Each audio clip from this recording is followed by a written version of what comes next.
Hello students, welcome back to our channel and to our app as well. We are starting with the sixth chapter, Seeds, Structure and Germination.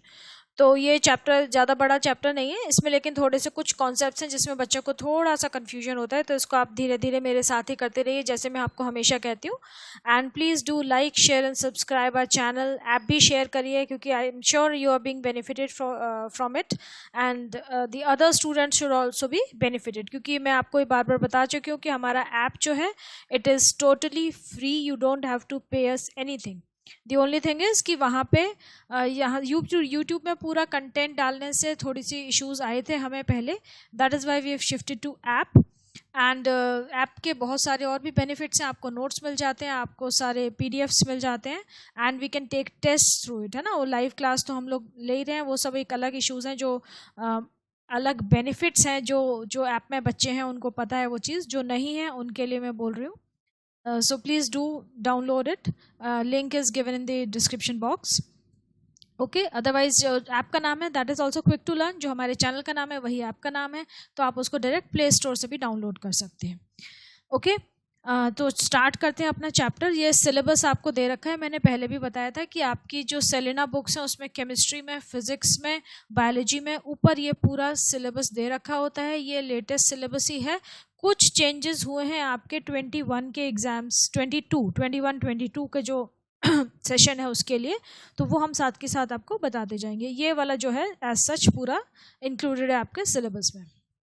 ठीक है, तो अब हम start करते हैं अपना chapter. तो उसमें सबसे पहले चीज़ है, हम पढ़ रहे हैं सीड का स्ट्रक्चर और उसका जर्मिनेशन. तो सीड होता क्या है आपको ये पता होना चाहिए. अभी आपने इससे पहले वाले चैप्टर्स में फ्लावर पढ़ लिया और फ्लावर में फर्टिलाइजेशन कैसे होता है वो पढ़ लिया है. अब जो फर्टिलाइजेशन का जो रिजल्ट है वो हमारा सीड है. As a result of fertilization जो ओव्यूल था that gets converted into seed. तो हम वो सब अब पढ़ते हैं कि वो है क्या, है ना. अब यहाँ पे कह रहे हैं कि तीन जो टर्म्स हैं, फ्रूट, सीड और ग्रेन, इनके बारे में बता रहे हैं कि exactly what do they mean. तो हमने क्या पढ़ा था कि फ्रूट जो होती है that is actually the enlarged ripened ovary. जो ओवरी है वो फ्रूट में कन्वर्ट हो जाती है आफ्टर फर्टिलाइजेशन, और जो ओवरी की वॉल होती है वो हमारी फ्रूट की जो है वो वॉल या जो स्किन होती है वो बन जाती है. ठीक है. सो ovary, the ovarian wall forming the fruit wall enclosing the seed. The fruit protects the seed and helps in seed dispersal. Example mango, pea pod, etc.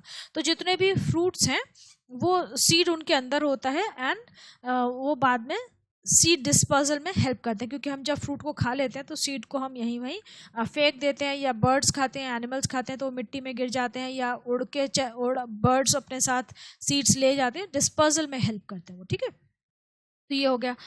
तो मतलब आप ये समझो कि नेचर ने फ्रूट जो है वो तो सिर्फ नेचर की बात कर रहे हैं हम, जो फ्रूट बनाया है ना वो सिर्फ सीड को प्रोटेक्ट करने के लिए बनाया है. सिर्फ इसलिए बनाया है कि सीड को जब कोई भी खाए तो उसको एक जगह से दूसरी जगह पहुंचा दे, उसका डिस्पर्सल हो जाए, ताकि वही प्लांट दूसरी जगह भी ग्रो कर सके. तो वो जो फ्रूट हमें मिल रहा है वो हमारे लिए तो एक्स्ट्रा बेनिफिट है, अदरवाइज प्लांट के लिए उसका कोई यूज़ नहीं है. प्लांट के लिए जो फ्रूट है वो सिर्फ सीड के प्रोटेक्शन के लिए बना है या उसके डिस्पर्सल के लिए बना है. ठीक है, तो प्लांट के लिए फ्रूट का कोई यूज़ नहीं, हमारे लिए बहुत यूज़फुल है वो. अच्छा, सीड क्या होता है? जब ओव्यूल राइप हो जाता है, मैच्योर हो जाता है, then it gets converted to seed. और उसमें होता क्या है, अंदर एम्ब्रियो होता है. एम्ब्रियो जो बेबी प्लांट है वो नए प्लांट में डेवलप होगा. सीड कोट जो है, जो सीड की जो वॉल्स हैं, जो हमारी दो वॉल्स होती हैं सीड की, वो उसको हम सीड कोट बोलते हैं. अभी आप पढ़ोगे टेस्टा और टेगमेन. तो वो एम्ब्रियो को जो एडवर्स एनवायरमेंटल कंडीशंस हैं या मैकेनिकल डैमेज है उससे प्रोटेक्ट करते हैं. मैकेनिकल डैमेज का मतलब क्या होता है कि जैसे सीड कहीं पड़ा हुआ है, उस पे से कोई एनिमल अपना पैर रख के गुजर गया, या हम अपना पैर रख के गुजर गए, या कोई और चीज़ पत्थर गिर गया उस पर, या मिट्टी गिर गई, तो फिजिकली डैमेज नहीं होता. Mechanical damage means physical damage. ठीक है, तो ये सीड कोट जो है वो सीड को अंदर जो एम्ब्रियो है जो उसको प्रोटेक्ट करके रखता है, सीड को प्रोटेक्ट करके रखता है. एग्जाम्पल हो गया बीन सीड, पीस एट्सेट्रा. ठीक है, बीन सीड जो आपका सिंपल दालें होती हैं, जो पल्सेस होती हैं, बीन राजमा होती है, या ये सब है ना, आपको सीड की शेप दिख रही है, ये वही शेप है. या पीस, मटर का दाना जो होता है. उसके बाद ग्रेन क्या होता है. अब देखो, सीड हमने पढ़ लिया, हमने फ्रूट पढ़ लिया, अब ग्रेन क्या चीज़ है. है ना, जिसको हम हिंदी में क्या कहते हैं, अनाज बोलते हैं ना, ग्रेन्स, सीरियल्स जो होते हैं हमारे, तो वो क्या है, एज फाउंड इन मेज, व्हीट एट्सेट्रा। यहाँ पे आप राइस भी ऐड कर सकते हो, मेज, व्हीट, राइस, इन सब में ग्रेन होता है। तो ग्रेन और सीड में क्या डिफरेंस है, तो वो क्या डिफरेंस है कि फ्रूट जो होता है, अगर फ्रूट की फ्रूट वॉल, मतलब पूरा फ्रूट, उसकी फ्रूट वॉल और जो सीड कोट है वो इकट्ठे फ्यूज्ड हो, मतलब कि फ्रूट में जो पल्प है वो वहाँ से हमने ख़त्म कर दी। नॉर्मली क्या होता है कि फ्रूट की एक वॉल है, ओवरी की वॉल जो है वो फ्रूट की वॉल बन गई, और फिर उसमें बीच में पल्प होता है जिसको हम फ्रूट बोल रहे हैं। ओवरी का जो सब्सटेंस होता है, जो उसका टेक्सचर होता है, जो मटेरियल होता है, उसके ओवरी के और ओवेरियन वॉल और जो आपका जो ओव्यूल है उसके बीच में जो टिश्यू होता है ना, वही तो फ्रूट में कन्वर्ट हो जाता है। तो वो चीज़ इसमें मिसिंग है ग्रेन में। ग्रेन में क्या होता है कि फ्रूट वॉल और जो हमारा सीड कोट है वो तीनों फ्यूज्ड हैं, उनकी तीनों की मिलके एक ही लेयर बन जाती है, and that is when it is known as grain. ठीक है, तो ग्रेन क्या है, जिसमें कि इसको हम दूसरे देख लेते हैं, जिसमें कि फ्रूट वॉल, सीड कोट, ये सब फ्यूज्ड हैं, and they together form a protective layer to protect the embryo inside. As I told you कि जो नेचर में मेन जो पर्पस है नेचर का, कि वो एम्ब्रियो जो है अंदर, जिससे कि नया प्लांट बनने वाला है, उसको पूरा नरिशमेंट और प्रोटेक्शन मिलना चाहिए, है ना। बाकी हमें जो खाने को मिलता है वो सब एक्सेसरी एडवांटेजेस हैं, तो मेन चीज़ है कि एम्ब्रियो का प्रोटेक्शन। तो यहाँ पे एम्ब्रियो के प्रोटेक्शन के लिए क्या है कि पूरे फ्रूट वॉल, पूरा फ्रूट पल्प और जो सीड कोट है, जो हमारे दो सीड कोट थे, टेस्ट एंड टेगमेन, वो सब फ्यूज्ड हो गए and they form a protective layer, और उसके अंदर हमारा एम्ब्रियो होता है। तो this is the structure of a grain. इस स्ट्रक्चर को हम ग्रेन बोलते हैं। ये आपके एग्जाम में पूछा जा सकता है कि what is the difference between a grain and a seed. ठीक है, तो इन दोनों में आपको डिफरेंस पता होना चाहिए। या ये पूछ सकते हैं कि मेज को ग्रेन क्यों बोलते हैं, राइस के कई दाना जो होता है उसको ग्रेन क्यों बोलते हैं, तो that is why we call it a grain. Now more about seed. Seed होता क्या है, कुछ पॉइंट्स दे रखे हैं, इनको हम देख लेते हैं। कि देखो, it is a mature ovule after fertilization. Fertilization के बाद ओव्यूल जिस स्ट्रक्चर में कन्वर्ट हो जाता है उसको हम सीड बोल रहे हैं। ठीक है, इट कंटेन्स, इसके अंदर क्या होता है, it contains a tiny living plant, the embryo which is developed from the fused sperm nucleus and the, कौन सा न्यूक्लियस, एग न्यूक्लियस। एम्ब्रियो बना है फर्टिलाइजेशन के रिजल्ट से। कैसे बना है, जो एक दो स्पर्म न्यूक्लियस ने एंटर किया था ना, तो एक स्पर्म न्यूक्लियस और एक हमारा जो एग न्यूक्लियस था वो फ्यूज होके बनाते हैं एम्ब्रियो, जिसको हमने क्या बोला था, सिनगैमी बोला था। दूसरा फ्यूजन क्या था, ट्रिपल फ्यूजन था। वो क्या था कि हमारा जो सेकंड स्पर्म न्यूक्लियस था उसने जो दो सेंट्रल न्यूक्लियाई थे, जिनके सेंट्रल सेल के न्यूक्लियाई थे, पोलर न्यूक्लियाई, उनके साथ फ्यूज हुए थे, मतलब 3 न्यूक्लियस फ्यूज हुए थे, and they, that was known as triple fusion, and they form the endosperm. ठीक है, वो किस में रिजल्ट होते हैं, एंडोस्पर्म में। और यहाँ पे शैल आई राइट इट अगेन, मेरे ख्याल से आपको याद होगा, है ना, लास्ट में हमने लास्ट चैप्टर में ही पढ़ा था। हाँ, ठीक है, तो ये हो गया। अब embryo remains in an inactive और dormant state until it is expose to favourable conditions. Embryo जो है वो एक डोर्मेंसी की स्टेज में रहता है, मतलब इनएक्टिव स्टेज में रहता है, जब तक कि उसको अपने जर्मिनेशन के लिए फेवरेट कंडीशंस नहीं मिल जाती, मतलब उसको सूटेबल टेम्परेचर चाहिए, उसको प्रॉपर वाटर चाहिए, उसको सनलाइट चाहिए, उसको एरेशन चाहिए। तो ये सब चीज़ें जब उसको मिलती हैं तब वो जर्मिनेट करता है, otherwise it stays in a dormant condition. In fact fertilization के कुछ टाइम बाद तक एम्ब्रियो जो डोमिनेंट ही रहता है, डोर्मेंट ही रहता है, इट डजंट बिकम एक्टिव, क्योंकि वो उसके अंदर ना बहुत सारी मेटाबॉलिक फिजियोलॉजिकल प्रोसेसेस होते हैं, केमिकल चेंजेस होते हैं, जिसके कि जिनके बाद वो तैयार होता है कि हाँ, it is ready to give rise to a new plant. तो नॉर्मली भी अगर फेवरेबल कंडीशंस हैं तब भी थोड़ी बहुत स्टेज हर प्लांट के सीड की होती है जिसमें वो डोर्मेंसी की स्टेट में रहता है। एकदम से कोई भी सीड बनने के बाद जर्मिनेट नहीं करता है, थोड़ा सा उसकी डोर्मेंसी का पीरियड होता ही होता है। और फेवरेबल कंडीशन मिल जाए तो वो डोमेंसी का पीरियड जो उनका है वो नॉर्मल छोटा सा होता है, उसके बाद वो प्लांट में कन्वर्ट हो जाते हैं। अगर फेवरेबल कंडीशन नहीं मिलती हैं सीड को तो वो काफ़ी साल तक डोरमेंट स्टेट में ही रह सकता है। कुछ सीड्स जैसे आपकी बुक में भी दे रखा है कि some seeds are known to remain dormant even up to 100 years और मोर, मतलब 100 साल तक भी एक सीड जो है, it depends from plant to plant, अलग अलग प्लांट्स का अलग अलग डोरमेंसी पीरियड होता है। तो ये कह रहे हैं कि कुछ जो प्लांट्स हैं उनके सीड्स इवन 100 साल तक डोरमेंट रह सकते हैं, और 100 साल के बाद अगर उन्हें फेवरेबल कंडीशंस मिल जाएंगी तो वो germinate करेंगे and they will give rise to a new plant. So this is really wonderful. Okay, the seed also contains food material for the nourishment of the embryo during germination. seed जो होता है उसके साथ हमेशा embryo को protection के लिए tissue होता है और एम्ब्रियो के नरिशमेंट के लिए फूड भी होता है। तो थोड़ा थोड़ा बहुत स्लो प्रोसेस में वो उसको कंज्यूम करता है, लेकिन उसका नरिशमेंट चलता रहता है। The embryo can withstand unfavorable conditions of temperature, drought, etc. और यहाँ पे दे रखा है कि 100 साल से भी ज़्यादा कोई सीड्स जो हैं वो डोरमेंट रह सकते हैं।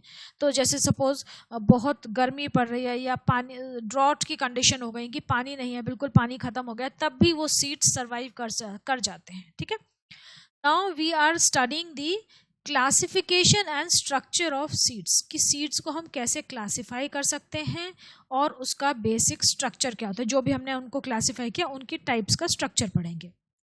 अब देखो यहाँ पे एक चीज़ है, क्लासिफिकेशन की बात कर रहे हैं जब हम, तो क्लासिफिकेशन ना कुछ क्राइटेरिया के बेसिस पे होता है कि मतलब आप क्लासिफाई कर रहे हो किसी चीज़ को तो किस बेसिस पे क्लासिफाई कर रहे हो। जैसे आपने जब सेल चैप्टर पढ़ा था, हमने सेल चैप्टर पढ़ा था, तो हमने सेल को अलग अलग क्राइटेरिया के बेसिस पे क्लासिफाई किया था। जैसे एक क्राइटेरिया हो जाएगा कि सेल के अंदर सेल वॉल प्रेजेंट है या सेल वॉल एब्सेंट है, वेदर इट इज़ प्रेजेंट और इट इज़ एब्सेंट, है ना। तो अगर इसके बेसिस पे अगर हम क्लासिफाई करेंगे तो अगर सेल वॉल प्रेजेंट है तो वो कैसा हो जाएगा, प्लांट सेल हो जाएगा। सेल वॉल एब्सेंट है तो वो क्या हो जाएगा, एनिमल सेल हो जाएगा। तो ये एक क्राइटेरिया हो गया।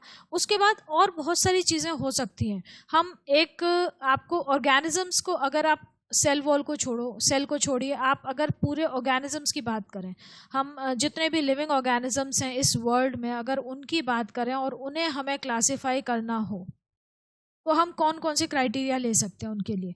एक क्राइटेरिया सपोज हम ले सकते हैं जो हमने बोला अभी कि प्रेजेंस, जितने भी लिविंग ऑर्गेनिजम्स हैं उनको हम क्लासिफाई कर रहे हैं तो हमने एक ले लिया प्रेजेंस और एब्सेंस ऑफ सेल वॉल। अगर हमने ये क्राइटेरिया लिया कि सेल वॉल प्रेजेंट है या एब्सेंट है तो हम ऑर्गेनिजम्स को दो चीज़ में डिवाइड कर सकते हैं। जिनके अंदर सेल वॉल प्रेजेंट है वो सारे क्या हो जाएंगे, प्लांट्स हो जाएंगे। जिनके अंदर नहीं है वो सारे एनिमल्स हो गए। ठीक है, तो इसमें हम फिर वो हमारा एक क्राइटेरिया हो गया। दूसरा क्राइटेरिया क्या हो सकता है, दूसरा क्राइटेरिया आप क्या ले सकते हो कि ऑर्गेनिजम्स हैं उनकी बॉडी में एक सेल है या एक से ज़्यादा सेल्स हैं, है ना। तो एक सेल है तो वो क्या हो जाएंगे, यूनिसेलुलर ऑर्गेनिजम्स हो जाएंगे। अगर मोर देन वन सेल है तो वो मल्टीसेलुलर ऑर्गेनिजम्स हो जाएंगे। और कोई क्राइटेरिया आप ले सकते हो कि जो ऑर्गेनिजम्स हैं क्या वो अपना फूड खुद सिंथेसाइज करते हैं, मतलब वो ऑटोट्रॉफिक हैं, है ना। ऑटोट्रॉफिक है मतलब वो अपना खाना खुद बना लेते हैं, या फिर वो हेट्रोट्रॉफिक है। हेट्रोट्रॉफिक की फिर बहुत सारी और डिविजन्स होती हैं, है ना।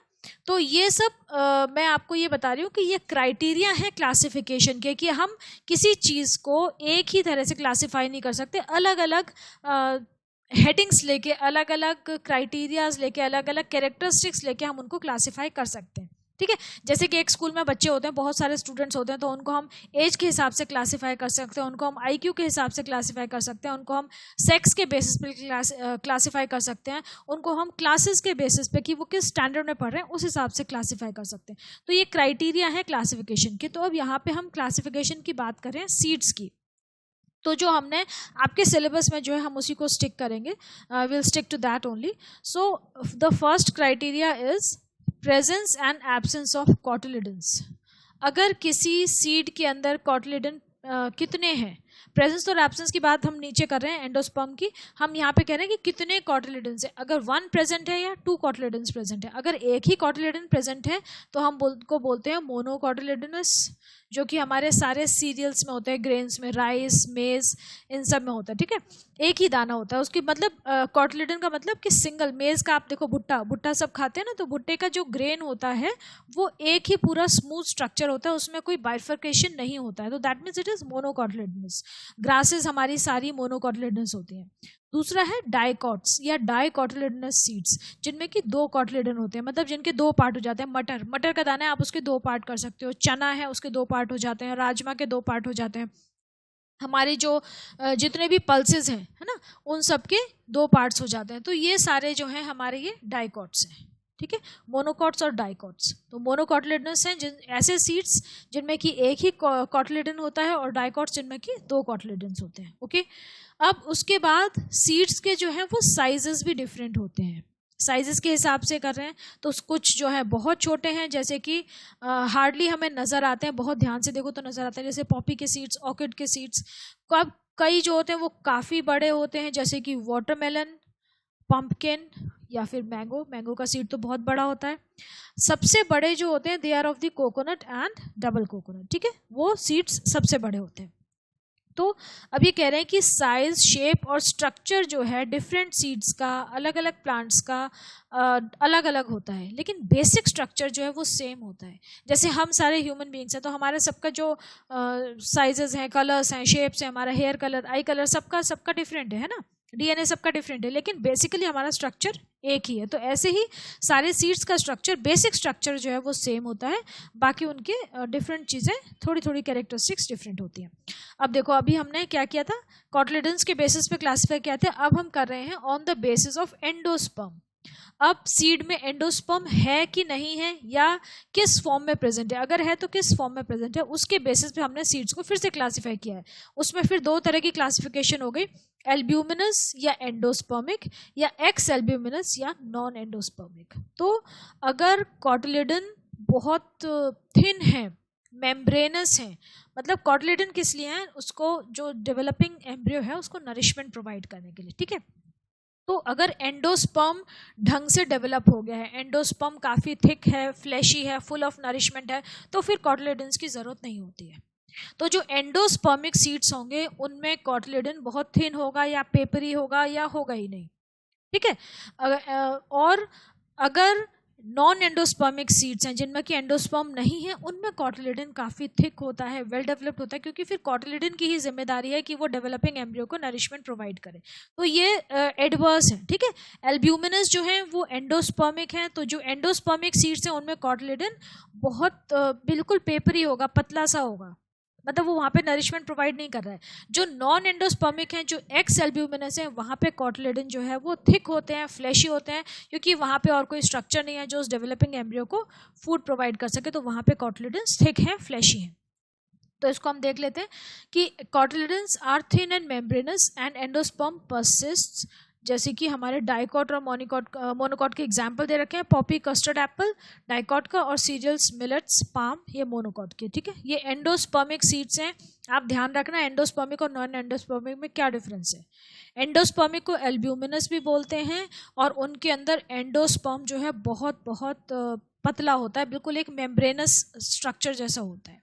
और जो हमारे एक्स एल्ब्यूमिनस हैं उनके अंदर कॉटिलिडनस काफ़ी थिक होता है, फ्लैशी होता है, फूड स्टोर करता है। ये हमारे डाइकॉट एग्जाम्पल हैं इनके, ग्राम, पी, मैंगो, मस्टर्ड, और मोनोकॉट में वेलिस्नेरिया, ऑर्किड्स, अमोर्फोफेलिस। तो ये एग्जाम्पल्स आपको याद रखने हैं, कौन से एंडोस्पर्मिक हैं, कौन से नॉन एंडोस्पर्मिक हैं, ठीक है। ये ध्यान रखना कि जो एंडोस्पर्मिक हैं उनमें एंडोस्पर्म होता है और कॉटिलिडन्स बहुत पतले होते हैं। जो नॉन एंडोस्पर्मिक हैं उनमें कॉटिलिडन फ्लैशी होता है, ठीक है। ओके, अब हम बात कर रहे हैं, यहाँ पे हमने एक बेसिक स्ट्रक्चर समझ लिया। अब हम बीन सीड का स्ट्रक्चर, आपके सिलेबस में 2 स्ट्रक्चर हैं, एक बीन सीड का जो कि डाइकॉट सीड है, दूसरा मेज ग्रेन जो कि मोनोकॉट होता है, ठीक ठीक है। तो ये दोनों हम स्ट्रक्चर पढ़ेंगे। अब ये कह रहे हैं कि बहुत सारी अलग अलग तरीके की बीन्स होती हैं, broad bean, lima bean, French bean, है ना। हम अपने घर में यूज़ करते हैं बीन्स अलग अलग तरीके से। जो चाइनीज़ फूड है उसमें बीन्स बहुत यूज़ होती हैं, बीन्स की हम सब्जी भी खाते हैं, लेकिन उनका जो जनरल स्ट्रक्चर है सारी बीन्स का वो सेम होता है। Most of them are kidney shaped होती हैं, है ना। ये जो स्ट्रक्चर है किडनी शेप्ड है and they have a convex side and a concave side. तो सबका बेसिक स्ट्रक्चर जो है वो सेम होता है, वो हम देख लेते हैं। देखो पहले हम यहाँ पे डायग्राम से देख लेते हैं, फिर हम थ्योरी पढ़ लेंगे। यहाँ पे क्या दे रखा है कि ये तो पूरा उसका स्ट्रक्चर है ना। आपने ऐसे सीड्स देखे हैं आपके घर में। तो यहाँ पे जो उसकी आउटरमोस्ट कोटिंग है, जो हार्ड कवरिंग होते हैं सीड की, उसको हम बोल रहे हैं टेस्टा, TESTA, टेस्टा। और जो उसकी अंदर वाली लेयर है, जो आउटरमोस्ट कवरिंग है जो आपको नजर आ रही है, वो टेस्टा है। उसके टेस्टा के अंदर जो लेयर होती है उसको हम बोलते हैं टेगमेन, ठीक है। Testa is the outermost protective layer of a seed, जो कि उसको एक्सटर्नल बैरियर है, वो उसको एक्सटर्नल जो एडवर्स एनवायरमेंटल कंडीशंस है उनसे प्रोटेक्ट करता है। और जो टेगमेन है वो उसके अंदर वाली पतली लेयर है, वो भी प्रोटेक्शन के ही काम आती है। उसके बाद देखो यहाँ पे, अब आपने सीड को पहले इस तरीके से देखा था, है ना, अब हम ऐसे देख रहे हैं सीड को। आप एक सीड ले लो और उसको ऐसे करके अगर देखोगे तो उसमें एक सेंटर में ये रीजन नजर आएगा जिसको कि हम बोल रहे हैं हाइलम, ठीक है। ये स्ट्रक्चर है हमारा हाइलम। हाइलम क्या है कि वो स्पॉट है जहाँ से ये सीड जो था वो ओवरी से अटैच था, मतलब जो प्लासेंटा से अटैच था ना, जहाँ पे ये ओवरी से अटैच था प्लासेंटा के थ्रू, वो स्पॉट है हाइलम, ठीक है। अब नेक्स्ट चीज दिख रही है हमें माइक्रोपाइल। माइक्रोपाइल क्या है? एक छोटा सा होल है। और माइक्रोपाइल क्या है? वो स्पेस था, वो रीजन था जहां से कि पॉलन ट्यूब ने ओव्यूल के अंदर एंट्री ली थी, आपको याद होगा तो, ठीक है। और माइक्रोपाइल का फंक्शन क्या होता है? अब ये बहुत टाइनी सा होल है, but it helps the seed to absorb water and it also helps in respiratory exchange of gases. आपने देखा होगा आपकी मम्मी चने भिगोती हैं, राजमा भिगोती हैं, छोले, काबुली छोले होते हैं, वो रात को भिगोती हैं ना, ओवरनाइट सोक करती हैं, सुबह उनको कुक करती हैं, तो वो फूल जाते हैं ना, डबल हो जाते हैं ऑलमोस्ट साइज में। तो वो जो पानी एंटर करता है वो इस माइक्रोपाइल के थ्रू ही एंटर करता है, ठीक है। ये समझ में आ गया। अब इसमें दो चीज़ें और होती हैं, दो कॉटिलेडन्स हैं, ठीक है, ये हमें पता है। ये एक कॉटिलेडन, ये एक कॉटिलेडन और ये दूसरा कॉटिलेडन, तो ये दो कॉटिलेडन्स हो गए। अब हमें और क्या चीज़ दिख रही है? हमें यहाँ पे दो चीज़ और दिख रही हैं। एक है हमारी रेडिकल और दूसरा है हमारा, रेडिकल जो है it gives rise to the shoot and plumule. Plumule यहाँ पे मेंशन नहीं है। दूसरा स्ट्रक्चर होता है हमारा plumule which gives rise to the shoot and radical gives rise to the root. मैंने रेडिकल के लिए पहले क्या शूट बोल दिया था? गलत है, ठीक है। Radical gives rise to the root and plumule gives rise to the shoot, ठीक है। इस तरीके से ध्यान रखना कि आर से रेडिकल, आर से रूट। एक चीज ध्यान रख लो, दूसरा वाला ऑटोमेटिकली है, अंडरस्टूड है, ठीक है। अब यहाँ पे दो चीजें और हैं जो कि इस डायग्राम में आपको नजर नहीं आ रही हैं, but I would certainly like to show you. देखो समझो, मैं यहाँ बना के दिखाती हूँ क्योंकि ना बच्चे को इसमें कंफ्यूजन होता है। तो देखो मैं आपको ये ड्रॉ करके दिखा देती हूँ कि जैसे सपोज ये एक कॉटिलेडन है, ठीक है, तो और ये दूसरा कॉटिलेडन है। इसको थोड़ा नीचे करें क्या? चलो कोई बात नहीं। और ये हमारा दूसरा कॉटिलेडन है, ठीक है। तो ये जो दो कॉटिलेडन्स हैं ये आपस में जॉइंट है ना, यहाँ से जॉइंट है। तो इनका जो ये पॉइंट ऑफ अटैचमेंट है कॉटिलेडन्स का, और यहाँ पे सपोज ये प्लूम्यूल है, plumule which will give rise to the shoot of the plant. तो इस प्लूम्यूल और इस point of attachment of these two cotyledons, इनके बीच का जो स्पेस है ना, इसको हम बोलते हैं एपिकोटाइल, ठीक है। ये वाला जो स्पेस है यहाँ से लेके यहाँ तक, ओके। ऐसे ही अब अनदर पार्ट विल, यहाँ से जो पॉइंट ऑफ अटैचमेंट है, जो दो कॉटिलेडन्स जिस पॉइंट पे अटैच्ड हैं वहाँ से रूट का स्ट्रक्चर भी निकलेगा, है ना। यहीं की तरफ निकाल देते हैं, कलर दूसरा ले लेते हैं, ओके। ये रूट का स्ट्रक्चर निकल रहा है ना, जिसको हम क्या बोलते हैं? ये हमारा प्लूम्यूल था और ये हो जाएगा हमारा रेडिकल। रेडिकल की स्पेलिंग RADICAL है, RADICAL कर दोगे तो वो केमिस्ट्री वाला रेडिकल हो जाएगा ना, है ना, तो यह स्पेलिंग गलती हो जाएगी। तो ये Cl है। अब ये जो रेडिकल निकल रहा है हमारा, ठीक है, और रेडिकल और जो पॉइंट ऑफ अटैचमेंट ऑफ कॉटलिडन्स है उनके जो बीच का स्पेस है, ये जो स्पेस है, ये जो स्पेस है इसको हम कह रहे हैं, हमारे इस स्पेस को हम क्या कह रहे हैं, इस स्पेस को हम कहते हैं हाइपोकोटाइल।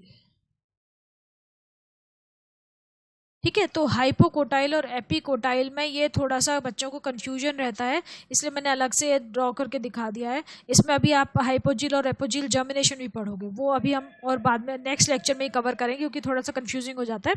तो आप ये ध्यान रखो, एपिकोटाइल जो है वो क्या है, एपी का मतलब होता है अपर, है ना, बाहर वाला, तो ऊपर वाला मान लो। हाइपो का मतलब अंदर वाला या नीचे वाला, तो हाइपो रूट से हो गया, एपी शूट से हो गया। तो एपिकोटाइल क्या हो गया, प्लूम्यूल और point of attachment of cotyledons के बीच का area is the epicotyl, and radical और जो कॉटिलिडन्स है उनके जो अटैचमेंट का पॉइंट है उसके बीच का एरिया हो गया हाइपोकोटाइल। ये आप ध्यान रखना, ठीक है। बस यही है। अब हम इसको थ्योरी को पढ़ लेते हैं। अब यहाँ पे देखो क्या दे रखा है कि सीड कोट जो है it consist of टेस्टा the outermost hard brownish covering, जो कि अंदर वाले पार्ट्स को प्रोटेक्ट करता है from external injury, from attack of bacteria, fungi, insects. और टेगमेन जो होती है उसके अंदर वाली थिन इनर लेयर है which is lying next to the testa, and this is also protective in nature, ठीक है। उसके बाद हाइलम, हाइलम जो है it is the oval scar, एक निशान है on the concave side of the seed. Concave side क्या होगी, जैसे ये सीड है तो इस तरफ, ठीक है, कॉनकेव साइड यही होगी ना। तो यहाँ पे एक निशान है वाइटिश कलर का जिसको हम बोल रहे हैं hilum. It represents the spot where the ovule was attached to the ovary wall through the placenta, ठीक है। उसके बाद है हमारा micropyle. Micropyle is situated close to the hilum, उसके जस्ट इधर होता है, ठीक है। And it marks the opening through which the pollen tube had entered the ovule. Pollen tube जब एंटर करती है तो वो माइक्रोपाइल के थ्रू एंटर करती है। इसके दो फंक्शन दे रखे हैं कि जब हम सीड्स को पानी में सोक करते हैं तो वो it absorbs water through the micropyle and makes it available for the embryo, to the embryo for the germination. Then it provides for the diffusion of respiratory gases, जो रेस्पिरेटरी गैसेस चाहिए उनका जो एक्सचेंज होता है that also takes place through the micropyle. अब seed coat के नीचे दो कॉटलिडन्स होते हैं which contain the food for the embryo, they also protected. अगर हम दो कॉटलिडन्स को सेपरेट करें तो हमें क्या देखने को मिलता है कि छोटा सा एम्ब्रियो आसानी से दिख सकता है, it is attach to the one of the cotyledons. जब हम उसको खोलेंगे तो ऑब्वियसली एक ही कॉटलिडन में अटैच रह जाएगा, वो दोनों में अटैच नहीं हो सकता, या तो इधर वाले में या इधर वाले में, ठीक है। तो एम्ब्रियो के दो पार्ट्स होते हैं, एक रेडिकल जो कि रूट को gives rise to the root, and plumule which gives rise to the shoot. The plumule consist of a short stem with a pair of tiny leaves and a growing point between them. तो plumule के अंदर तो जब हम देखते हैं उसको तो जो छोटी छोटी सी लीव्स दिखती हैं और उनके बीच में ऐसे ग्रोइंग एक पॉइंट दिखता है सेपरेशन का, ठीक है। तो ये हमारा डाइकोट सीड का स्ट्रक्चर हो गया। इसको आप ढंग से कर लेना, सिंपल है लेकिन इसका स्ट्रक्चर आपको आ सकता है। इसके हर पार्ट का फंक्शन आपको पता होना चाहिए कि किसका क्या फंक्शन है, ठीक है। फंक्शन अक्सर पूछ लेते हैं आपसे, माइक्रोपाइल का फंक्शन पूछ लेते हैं, plumule gives rise to what, या रेडिकल क्या gives rise to what, testa का फंक्शन ज़रूर आ जाते हैं सीड के, तो इसको ध्यान से कर लीजिएगा, ठीक है। Now we are moving on to the maize grain. अब मेज ग्रेन क्या है, ये हमारा मोनोकॉट सीड है, ठीक है। अभी हमने डाइकॉट पढ़ा, अभी जो मोनोकॉट है इसको हम बोल रहे हैं मेज ग्रेन। तो मेज ग्रेन क्या है, वन सीडेड फ्रूट है जिसमें कि फ्रूट वॉल और सीड कोट हमारे फ्यूज्ड हैं, इसीलिए हम इसको ग्रेन बोल रहे हैं, ठीक है। ऐसे फ्रूट को हम ग्रेन बोलते हैं जिसमें कि जो फ्रूट वॉल थी, मतलब ओवरी की वॉल जो है, and the seed coat they are fuse together, बीच में कोई उनके फ्लैशी पल्प नहीं है, कोई गैप नहीं है, ठीक है। तो ये हमारा बेस्ट एग्जाम्पल हम लेते हैं भुट्टे का दाना, मक्के का दाना।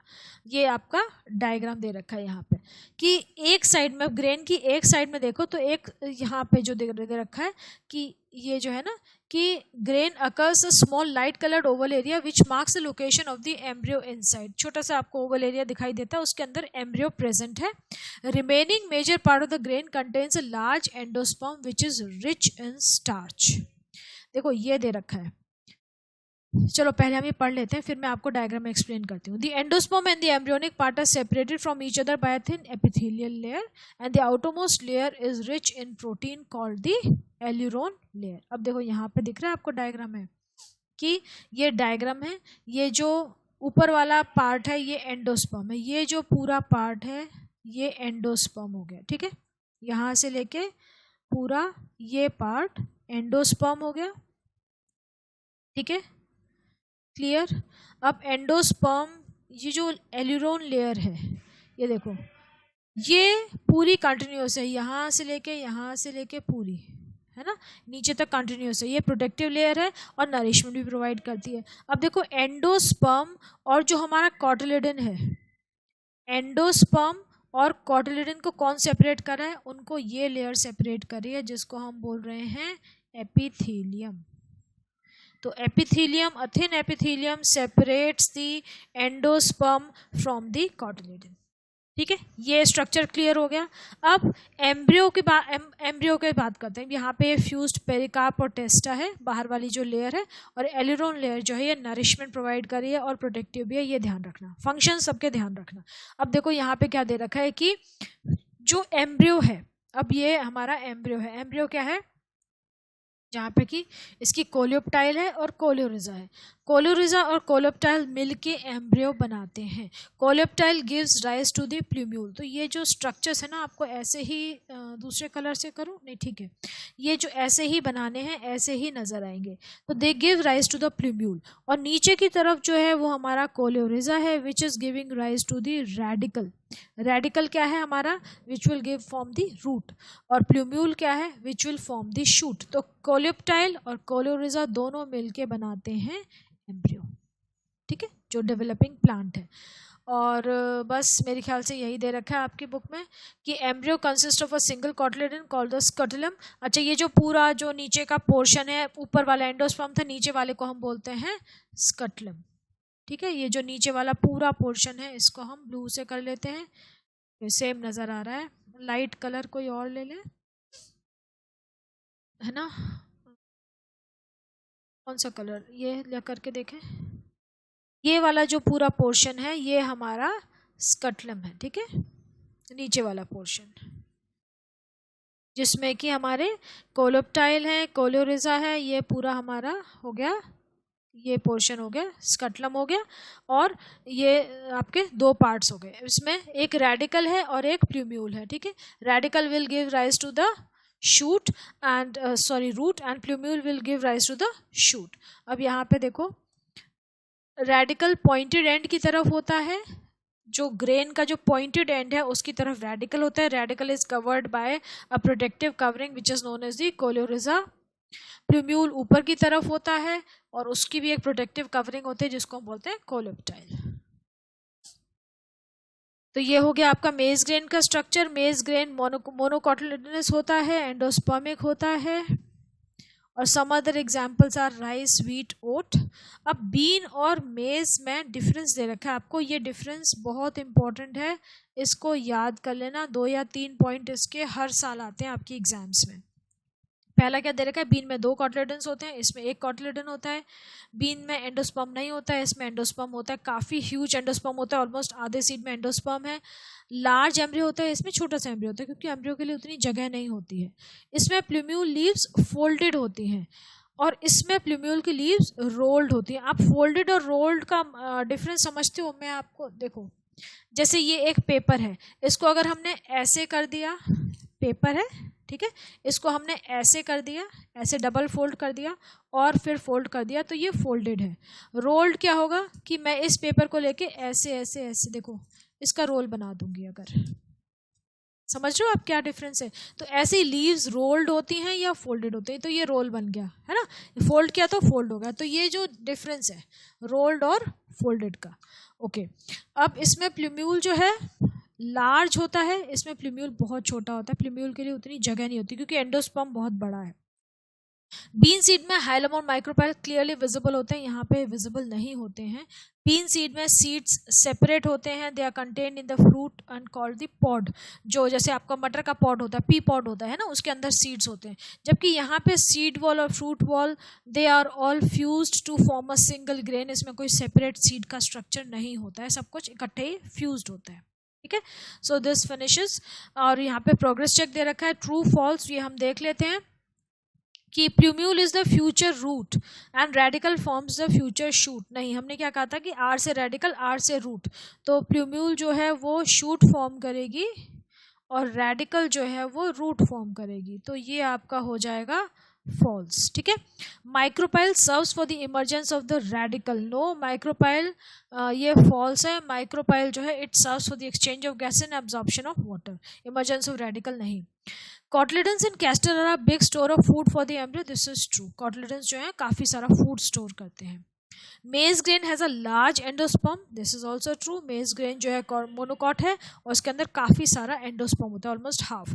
Tegmen is the outermost layer of the seed, no this is false. Outermost layer कौन सी होती है हमारी, टेगमेन नहीं होती है, इट इज द टेस्टा।